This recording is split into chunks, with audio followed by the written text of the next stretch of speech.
China has witnessed a growing trend of people seeking opportunities for education and employment abroad, leading to a significant increase in the number of visa applications. According to reports in Chinese media, obtaining an appointment for visa applications at foreign embassies and consulates has become extremely challenging, with demand resembling the rush for tickets during the New Year season. However, it is worth noting that in some cases, the visa rejection rate has reached as high as 70%. Currently, the visa appointment demand at various foreign embassies and consulates in China continues to rise, leading to an overwhelming workload in visa processing.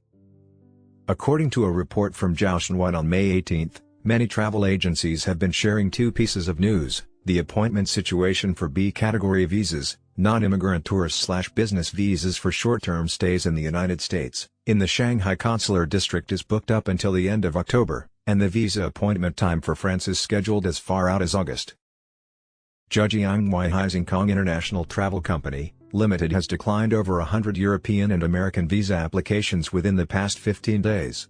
When asked about the reasons behind this, the company's director, Zhu Chengliang, stated, "We dare not accept them." Zhu Chengliang stated, "Since the beginning of this year, the demand for German and Italian visas has been gradually increasing, with over 70% of them being business visas." In April, the company's visa acceptance volume doubled compared to 2019. Starting from early May, it has become extremely difficult to secure an appointment for a Schengen visa, and even if an appointment is obtained, there is a risk of it being cancelled.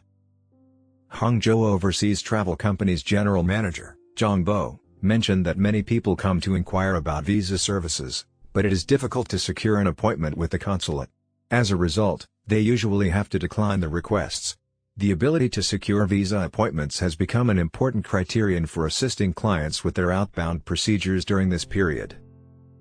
Huang Kuaiyu, an employee of Zhejiang Strait International Travel Agency, sits in front of the computer every day, constantly refreshing the appointment pages of various consulates, but sometimes she is unable to secure any slots even after a whole day of trying. She describes the process of securing appointment slots as comparable to waiting in line for train tickets during the Chinese New Year. The release of slots is random, and many consulate websites often display notifications such as "currently no available appointment slots." Sometimes she spends the entire day refreshing the page without any success, but she manages to secure a slot in the early hours of the morning, around 2 or 3 o'clock. A professional visa consulting company in Shanghai revealed that currently, only France and the Netherlands have stable appointment slots available, but the waiting time extends at least until August. The Nordic countries do not require appointments, but the rejection rate is as high as 70%. An employee of the company mentioned that the consulates are now very strict in reviewing application documents, resulting in numerous rejections and even cases where visas were revoked after issuance. For ordinary Chinese citizens, traveling to Western countries has become a luxury item, leading many people to shift their focus to Asian countries. According to Ctrip's data, the top 5 countries with the highest visa application volumes in the past month are Singapore, Japan, Malaysia, Thailand, and South Korea. The volume of visa applications for Japan handled by various travel agencies has seen the fastest growth. An employee from one travel agency stated that in the past 3 months, their company has experienced a 30% increase in inquiries for Japanese visas, and the number of individual visa applications has exceeded 50% compared to the same period in 2019. With the significant increase in the number of Chinese citizens traveling abroad, countries such as Japan, South Korea, and Thailand have recently tightened their visa requirements for Chinese citizens. Several sources have informed Radio Free Asia that the difficulty of obtaining a Korean visa for Chinese citizens is comparable to entering the United States.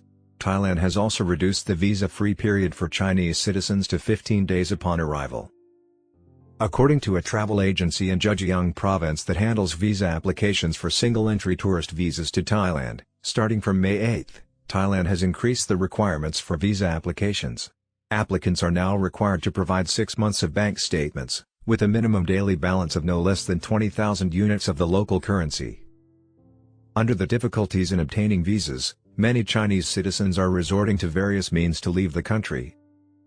On May 8, the Australian Broadcasting Corporation, ABC, reported that the number of Chinese citizens going off the grid and illegally crossing into the United States has surged recently. It is estimated that since October last year, the number has exceeded 6,500 people, a 15-fold increase compared to the same period a year ago. A single mother from Shandong province, as a going-off-the-grid traveler, escaped China in February with her 9-year-old son. After enduring a month of hardships and going through a circuitous journey, they arrived in the United States by the end of March.